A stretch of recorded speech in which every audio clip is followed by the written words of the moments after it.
We are all born with a brain that has 86 billion neurons. And throughout our life, we make relatively few new neurons. In fact, we lose about 2 billion neurons throughout the course of our lifetime.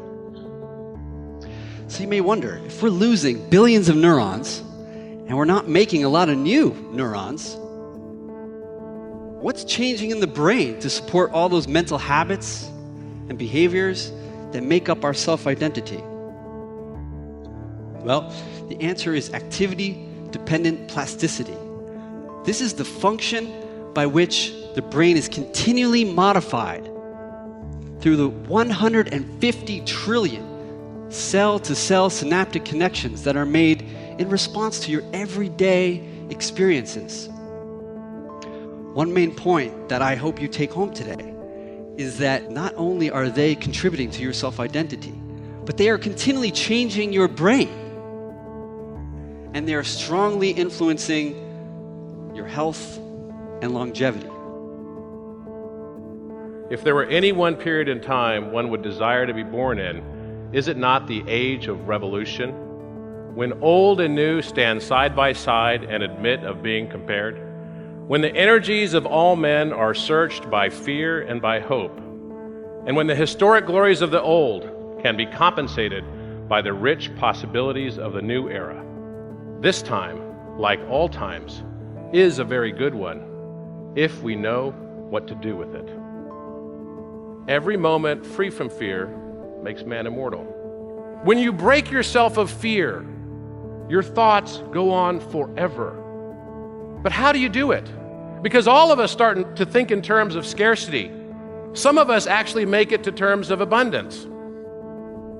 They're more focused in terms of your win is my loss and vice versa, when actually abundance changes everything.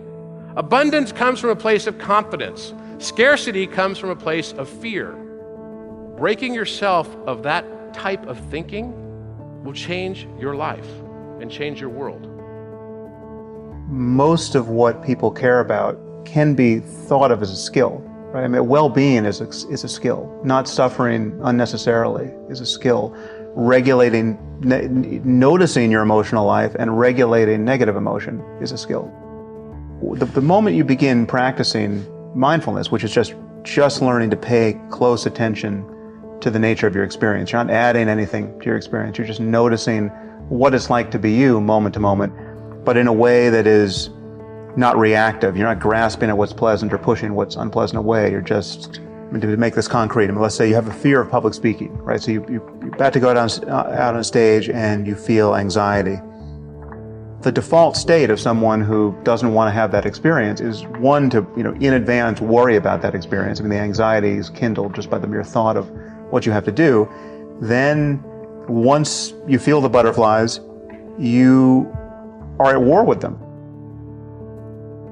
If things are going wrong with your life, it's bad enough.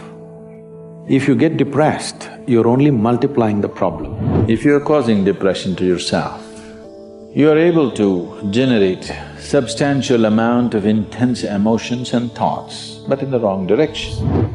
Depression means your life energies have become very low and state. Happiness means your life energies are exuberant. Only miserable people will have a long life. Because if you're miserable, you'll always feel life is too long that you will want to cut it short. But if you're joyful, the possibility that a human being holds, before you look around, it's over, really. But what possibility this carries? So what you need to manage is your energies, because life is a certain amount of energy, it's not limitless, but it can be enhanced. If you function at one level of energy, what you do in 10 years' time, if you function at a different level of energy, the same thing you can do in 1 year's time. So if both people live for 100 years, in terms of impact and profoundness of experience, one has lived for 1,000 years, another has lived for 100 miserable years. So this is all you can do.